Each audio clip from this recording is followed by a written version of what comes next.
Hello बच्चों, कैसे हो आप सब। उम्मीद करती हूँ कि आप सब बहुत अच्छे होंगे। आज मैं ये पहला वीडियो लेकर आई हूँ जिसमें मैं इस आने वाली सीरीज़ में मैं आपको 6 से लेकर क्लास 10th तक सभी सब्जेक्ट को पढ़ाऊँगी और अच्छे से समझाने की पूरी कोशिश करूँगी। अगर मेरी वीडियो में आपको कोई भी कमी दिखाई दे तो मुझे कमेंट करके बताइएगा और अच्छी लगे तो लाइक और अपने दोस्तों के साथ में शेयर कर दीजिएगा। साथ ही चैनल को भी सब्सक्राइब कर लीजिएगा। तो आज हम शुरू करते हैं क्लास 6 की साइंस का पहला चैप्टर है दैनिक जीवन में विज्ञान। दैनिक जीवन में विज्ञान इस चैप्टर में बताया गया है कि विज्ञान हमारे दैनिक जीवन में किस प्रकार से प्रयोग में आता है, हमारे जीवन में विज्ञान के क्या महत्व हैं, कहाँ कहाँ विज्ञान का योगदान है, क्या क्या विज्ञान की भूमिका है। तो हम उन सब चीज़ों को समझेंगे। जैसे कि कोई भी चीज़ ऊपर फेंकने या छोड़ने के बाद ज़मीन पर क्यों गिरती है। आप लोगों के भी मन में कभी कभी ऐसे प्रश्न आते होंगे जिनका आपके पास आंसर्स नहीं हो। प्रेशर कुकर में खाना जल्दी कैसे बन जाता है, दूध से दही कैसे बन जाता है, फ्रिज में सामान ठंडा कैसे रहता है, चिड़िया कैसे उड़ती है।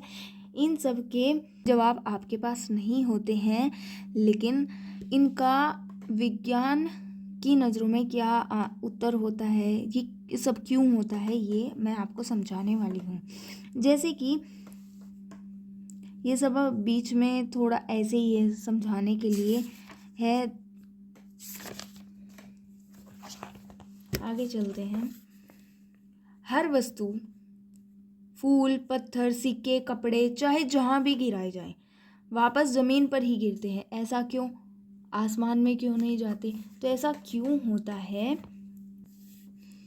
इसे देखकर महान वैज्ञानिक सर आइजैक न्यूटन ने भी यह निष्कर्ष निकाला, पृथ्वी हर वस्तु को गुरुत्वाकर्षण के कारण अपनी तरफ खींचती है, जिसकी वजह से प्रत्येक वस्तु पृथ्वी पर गिरती है। यानी जब हम किसी वस्तु को आकाश की तरफ फेंकते हैं, किसी भी वस्तु को, तो वो पृथ्वी पर वापस आ जाती है। क्यों? इसका कारण है क्योंकि पृथ्वी पर गुरुत्वाकर्षण बल कार्य करता है, जिसे पृथ्वी अपनी तरफ हर चीज को खींच लेती है। उसका कारण क्या होता है? गुरुत्वाकर्षण बल। इसके बाद हम बात करते हैं दैनिक जीवन में विज्ञान की देन। हमारे दैनिक जीवन में विज्ञान कहाँ कहाँ काम आता है, विज्ञान की क्या क्या देन है, उन सब पर हम बात करते हैं। विज्ञान हमारे जीवन में बहुत जगह काम आता है। हमारी बहुत सारी दैनिक आवश्यकताओं को पूरी करता है। जैसे कि कृषि कार्य शीघ्र हो, इसलिए ट्रैक्टर व अन्य कृषि यंत्र जैसे thresher machine, seed drill, harvester आदि विज्ञान की ही देन है। यानी कृषि कार्य में जैसे आजकल ट्रैक्टर का यूज़ हो गया है, तो ट्रैक्टर की वजह से किसान अपनी खेती में थोड़ा सा टाइम की भी बचत कर सकते हैं, उनका काम भी आसान बन जाता है। थ्रेशर मशीन हो जाती है, हार्वेस्टर हो जाता है, सीड ड्रिल हो जाती है। ये सब विज्ञान की देन है। घर बैठे बैठे देश विदेश की जानकारी व मनोरंजन टेलीविज़न व रेडियो द्वारा किया जाता है। घर बैठे बैठे हम अपना मनोरंजन भी कर सकते हैं, टीवी देखकर और रेडियो सुनकर। रेडियो तो पहले हुआ करती थी, अब तो कोई ही सुनता होगा, लेकिन आजकल चल रहा है कि फ़ोन देखकर। तो फ़ोन भी तो विज्ञान की ही देन है। गैस के चूल्हे द्वारा शीघ्र खाना पक जाता है। पहले चूल्हा जलाना पड़ता था, ठीक है, अब गैस का चूल्हा जल्दी से उस पर खाना बना सकते हैं। इससे समय और श्रम की बचत होती है, यानी टाइम भी बचता है और हमारी मेहनत भी कम लगती है। और इससे प्रदूषण भी कम होता है। क्या कम होता है? प्रदूषण भी कम होता है। तो 3 चीज़ हो गई कि जो विज्ञान है उससे समय भी कम लगता है, मेहनत भी कम लगती है और प्रदूषण भी कम होता है। यातायात के विभिन्न साधन जैसे रेलगाड़ी, कार, बस, वायुयान, ये सब बहुत सारे ऐसे वाहन हैं जिससे हम कुछ ही घंटों में बहुत लंबी यात्रा तय कर जाते हैं, जल्दी पहुंच जाते हैं। उससे भी हमें समय की बचत होती है। विज्ञान की खोजों के फलस्वरूप ही कृषि यंत्रों, यातायात एवं संचार के साधनों तथा अन्य प्रकार के साधनों एवं सामग्रियों का विकास संभव हो जाता है। मतलब जितने भी कृषि यंत्र हैं वो सब भी विज्ञान की देन है, यातायात के साधन हैं वो सब भी विज्ञान की देन है, संचार के साधन हैं विज्ञान की ही देन है, और अन्य प्रकार के बहुत से ऐसे साधन हैं, गैस का चूल्हा हो गया और बल्ब हो गया। हमारे आसपास बहुत सी ऐसी चीज़ें हैं जो हमें बहुत ही सुविधा प्रदान करती हैं हमारे दैनिक जीवन में। हमारे जो भी हम अपने दिन में जिन जिन चीज़ों का हम यूज़ करते हैं उन सब में विज्ञान की बहुत देन है। विज्ञान ने हमारी बहुत सी समस्याएं जो भोजन, स्वास्थ्य और यातायात से जुड़ी हैं इन्हें भी सुलझाने में सहायता की है। पंप व नहरें सिंचाई के लिए पर्याप्त मात्रा में पानी उपलब्ध कराती हैं। जैसे पंप हो गया और नहरें होगी, ये सब भी हमें पानी उपलब्ध कराती हैं। उत्तम बीज, उर्वरक, कीटनाशक दवाएं, जो बीज हैं, नए नए बीज बनाए जा रहे हैं तो विज्ञान की देन है। नए नए खाद बनाए जा रहे हैं, कीटनाशक दवाइयाँ बनाई जा रही हैं खेतों के लिए, तो वो सब भी विज्ञान की ही देन है। मनोरंजन के क्षेत्र में जैसे टीवी, मोबाइल, रेडियो, ये सब हो गया। संचार के क्षेत्र में हमारा मोबाइल फ़ोन, हम बैठे बैठे बात कर लेते हैं। चिकित्सा के क्षेत्र में बहुत बड़ी बड़ी मशीनों द्वारा आजकल टेस्ट हो रहे हैं, बहुत सारी चीज़ें हैं मेडिकल फील्ड में भी। शिक्षा के क्षेत्र में जैसे कंप्यूटर और ऑनलाइन हम अभी पढ़ाई कर रहे हैं, तो ये भी शिक्षा के क्षेत्र में भी विज्ञान की बहुत देन है। समाचार पत्रों, रेडियो द्वारा हम देश विदेश में हो रही घटनाओं की जानकारी, क्रिकेट मैच, देश विदेश में होने वाले जितने भी समारोह हो गए, सीधा प्रसारण हम उनका देख सकते हैं, यानी लाइव देख सकते हैं टेलीविज़न पर और मोबाइल फ़ोन पर भी देख सकते हैं। दूर बैठे बैठे हम विदेश तक, अपने देश में भी विदेश में भी हम मोबाइल फ़ोन से बात कर सकते हैं। यह विकास विज्ञान द्वारा ही संभव है। अगर विज्ञान ना होता तो ना तो यातायात के साधन बन पाते, ना ही कृषि यंत्र बन पाते, ना ही खाद और कीटनाशक दवाएं बन पाती, और जो क्रिकेट मैच देखते हैं हम, मूवीज़ देखते हैं, सॉन्ग सुनते हैं, ये मोबाइल भी नहीं बन पाता, टीवी नहीं बन पाते। तो ये सब विज्ञान की ही देन है। विज्ञान है तो संभव है, वरना ये सब संभव नहीं था। मनुष्य सदा ही अधिक जानकारी प्राप्त करने के लिए और उसका सही अनुप्रयोग करने के लिए प्रयत्नशील रहा है। आप भी बहुत सी नई खोजों के बारे में जानने के लिए इच्छुक होंगे, यानी आप भी बहुत सी नई नई बातें जानने के लिए इच्छुक होंगे, बहुत सी नई बातें जानना चाहते होंगे। ये रेलगाड़ी विज्ञान की देन है। ये दूर संचार प्रणाली हो गई, ठीक है, बस हो गया, कार हो गया, ट्रैक्टर हो गया, टेलीविज़न हो गया, बल्ब हो गया, टेलीफोन, वायुयान, पंखा, ये सब विज्ञान की ही देन है। अब हम देखेंगे कि परंपरागत एवं वर्तमान परिप्रेक्ष्य में विभिन्न क्षेत्रों में विज्ञान की क्या भूमिका है। यानी पहले जीवन कैसा था और अब जीवन कैसा है, विज्ञान के आने से हमारे जीवन में क्या क्या बदलाव हुए हैं, उन सबको हम अब देखेंगे।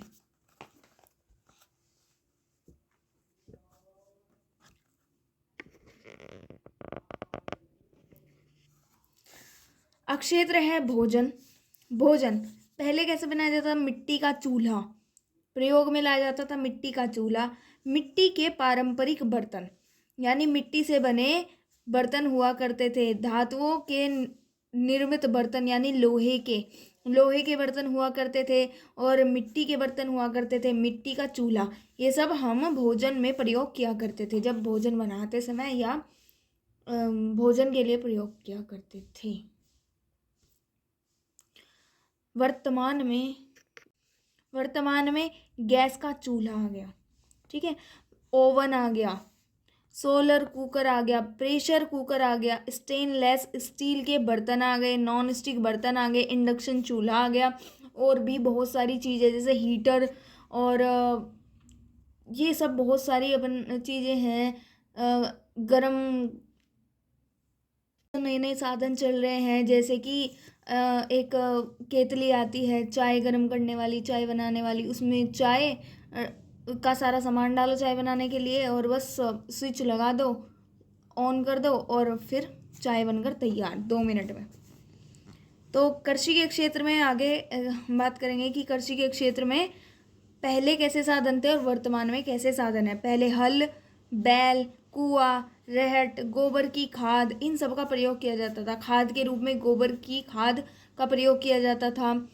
हल और बैल, इनसे मिलकर खेत को जोता जाता था। कुएं से पानी भरकर लाया जाता था और खेतों में भी इसी से सिंचाई हुआ करती थी।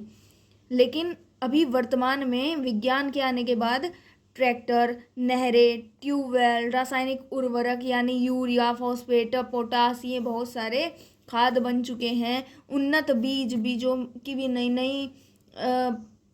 नए बीज भी आ रहे हैं। कीटनाशक दवाएं नए नए बन रहे हैं। तो अगर पहले खाद प्रयोग होता था, अब दवाइयाँ डलती हैं उसमें खेतों में। और पहले हल और बैल का प्रयोग होता था, अब ट्रैक्टर का प्रयोग होता है। कुएं का प्रयोग होता था, अब ट्यूबवेल का प्रयोग होता है। तो ये सब, इन सब से हमारा टाइम की भी बचत होती है और भैया मेहनत भी कम लगती है। तीसरा है हमारा यातायात। हम पहले कैसे एक जगह से दूसरी जगह जाया करते थे और अब कैसे जाते हैं। पहले बैलगाड़ी, तांगा, ऊंट, घोड़ा गाड़ी, खच्चर यानी पशुओं का प्रयोग किया जाता था जाने के लिए। लेकिन अब साइकिल, कार, बस, स्कूटर, रेलगाड़ी, वायुयान, पानी का जहाज, ये सब हैं। बहुत सारी चीज़ें हैं हमारे पास। ऑटो है और रिक्शा है, ये सब हमारे पास बहुत सारी सुविधाएं हैं अब। तो इनसे भी पहले जो पशु होते थे वो आराम आराम से चलते थे। अब इन्हें दौड़ा दौड़ा कर लेकर जाते हैं तो जल्दी चले जाते हैं। अब तो देश विदेश में भी जाना बहुत आसान हो गया, पहले तो बहुत मुश्किल था ये काम। चौथा हो गया हमारा मनोरंजन का। मनोरंजन के क्षेत्र में पहले कैसे साधन हुआ करते थे और अब कैसे हैं। नाटक हुआ करते थे, यानी जैसे अभी रामलीला चलती है ना, रामलीला हुआ करती थी, ऐसे मतलब उन्हें बोलते हैं नाटक हुआ करते थे। नौटंकियाँ हुआ करती थी, बिरहा, कठपुतली, नृत्य, मतलब कठपुतली देखी होगी, वो दो गुड़िया और उन्हें धागे से बांध कर रखते हैं और हाथों से नचाते रहते हैं उन्हें। तो ऐसे ऐसे मनोरंजन के साधन थे। लेकिन अब radio, transistor, television, cinema, video game, DVD, mobile, YouTube, Instagram, तो ये सब हैं मनोरंजन के साधन। ठीक है। पांचवा है संचार। संचार यानी अपनी बात किसी दूसरे तक पहुंचाने के पहले कैसे साधन थे और अब कैसे साधन हैं। संदेश वाहक हुआ करते थे, डाक द्वारा हुआ करते थे। वही संदेश भेज दिया किसी को, किसी भी जानने वाले को भेज दिया, ले भैया हमारा ये चिट्ठी है, दे देना उसको। और अभी डाक में भी डाल देते हैं तो डाकिया लेकर जाता है, लेकिन जाने में कितना टाइम लग जाता था, कम से कम 1 हफ्ता, कभी कभी महीना भी लग जाता था। तो बहुत तकलीफ़ें हुआ करती थी। जो प्रॉब्लम थी वो तो इतना तक ख़त्म हो जाती थी, है ना, और वहाँ तक संदेश पहुँचते नहीं थे, हमारी बात पहुँचती नहीं थी। लेकिन अब टेलीफोन हो गया, मोबाइल हो गया, fax, email, computer, telegram, internet, Instagram, Facebook, WhatsApp, ये सब चीज़ें चली हुई हैं। इनसे हम बहुत जल्दी एक दूसरे को संदेश भी भेज सकते हैं, अपनी बात बता सकते हैं। ठीक है, संचार के अच्छे साधन हैं। छठा हो गया चिकित्सा, यानी जब रोग हो जाया करता था किसी व्यक्ति को, किसी पशु पक्षी को, तो कैसे साधन थे। नाड़ी देखकर, अनुमान लगाकर, भाई अनुमान लगा दे, पेट में दर्द हो रहा तो अच्छा बता दिया कि पेट में दर्द हो रहा तो गैस बननी होगी, या कुछ भी कह दिया, तो ऐसे हुआ करता था। नाड़ी देखकर बता देते थे, समझ रहे, नसों को देखकर बता दिया करते थे कि अच्छा भैया बुखार हो रहा, शायद नस तेज पड़ गई तुम्हारी, तो ऐसे अनुमान ही लगा दिया करते थे। अब क्या है, अब जब से विज्ञान आया तो मलमूत्र और खून का परीक्षण, यानी यूरिन टेस्ट होता है, ब्लड टेस्ट होता है, x-ray, ultrasound, CT scan, endoscopy, antibiotic,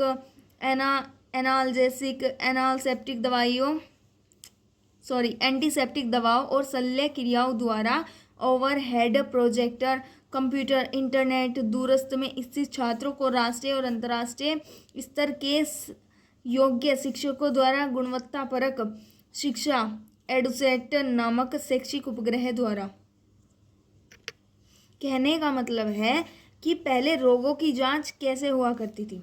पहले हुआ करती थी नाड़ी देखकर, अनुमान लगाकर, यानी नसों को देखकर, और हमने आइडिया लगा लिया कि भैया ये रोग हो रहा होगा तुम्हें, शायद इसकी दवाई ले लो और बस ठीक हो जाओगे। लेकिन अब क्या हो, यूरिन टेस्ट होगा, ब्लड टेस्ट होगा, एक्सरे, अल्ट्रासाउंड, सीटी स्कैन, ये सब होंगे और उसके बाद ही आपको डॉक्टर दवाई देते हैं। ठीक है। उपचार हेतु दवाई। अब अगर हमें दवाई लेनी है तो पहले कैसे दवाई दी जाती थी, जड़ी बूटियाँ दी जाती थी, किसी को झाड़ फूंक दिया जाता था कि भाई झाड़ दो इसको, शायद नज़र लग गई। ठीक है। घरेलू उपचार कर दिए जाते थे, घर में से मेथी दे दो, ये दे दो, घरेलू कुछ चीज़ें दे दी, है ना। लेकिन अब क्या करते हैं, अब तो एंटीसेप्टिक दवाई दी जाती है, एंटीबायोटिक दी जाती है, एनाल्जेसिक दी जाती है, शल्य क्रिया द्वारा। मतलब कि बहुत ही पहले रोग का पता करते हैं, टेस्ट करने के बाद फिर उसके ही अनुसार दवाई दी जाती है। ठीक है। सातवां है शिक्षा। शिक्षा कैसी थी, पहले गुरुकुल प्रणाली थी।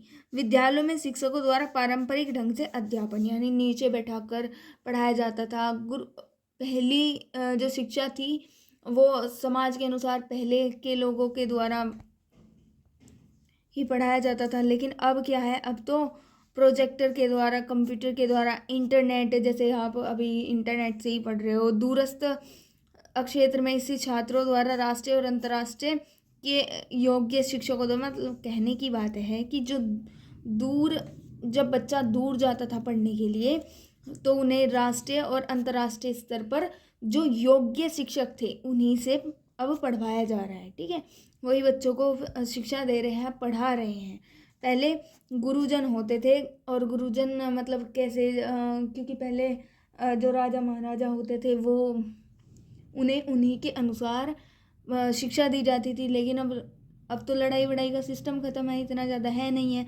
तो अब तो साइंस आ गया, तो साइंस के बारे में पढ़ाएंगे, मैथ्स पढ़ाएंगे, हिंदी पढ़ाएंगे, तो ये सब चीज़ें पढ़ाते हैं। पहले पढ़ाते थे अपने ग्रंथों के बारे में पढ़ते थे पहले, और शस्त्र विद्या सिखाई जाती थी, अस्त्र विद्या सिखाई जाती थी। तो ये सब चीज़ें सिखाई जाती थी। तो पहले कैसा था और अब कैसा है वो सब देखा जाता है। आठवां है अंतरिक्ष। अंतरिक्ष में साधारण दूरबीन और वेधशालाएं थी, सिर्फ अंतरिक्ष को देखने के लिए। लेकिन अभी क्या है, वर्तमान में Chandrayaan first, radar, Mangalyaan, Chandrayaan second, Chandrayaan third, ये सब लॉन्च हो रहे हैं। मंगल मिशन, और अभी सूर्य मिशन भी हुआ है। ठीक है। तो ये सब हम भेज रहे हैं ना, अपने उपग्रह भेज रहे हैं, यान भेज रहे हैं चंद्रमा पर, ग्रहों पर, तो जांच करने के लिए। पहले साधारण दूरबीन से देख लेते थे, वेधशालाएं होती थी, उसमें पता लगता था। तीसरा है रक्षा। रक्षा कैसे करते थे पहले, यानी अपने बचाव के जो हथियार थे वो कैसे कैसे थे, भाला, तलवार, धनुष, तीर धनुष, गदा, ये सब थे, है ना, देखा होगा आपने। और अभी क्या है, अभी क्या है, बंदूक, पिस्तौल, तोप, टैंकर, मिसाइल, परमाणु बम, ये सब हैं। ठीक है। तो बम वम भी बन गए, टैंकर बन गए, मिसाइल बन गई, तोप बन गई, बंदूकें बन गई।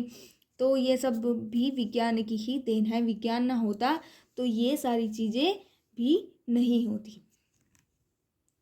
तो आज के लिए बस इतना ही। अगले पार्ट में मैं आपको ये चैप्टर पूरा करा दूँगी। और अगर आपको वीडियो अच्छी लगी हो तो चैनल को सब्सक्राइब कीजिएगा, अपने दोस्तों के साथ में शेयर कीजिएगा, और मुझे बताइएगा कि आपको क्या चीज़ इसमें अच्छी नहीं लगी। ठीक है।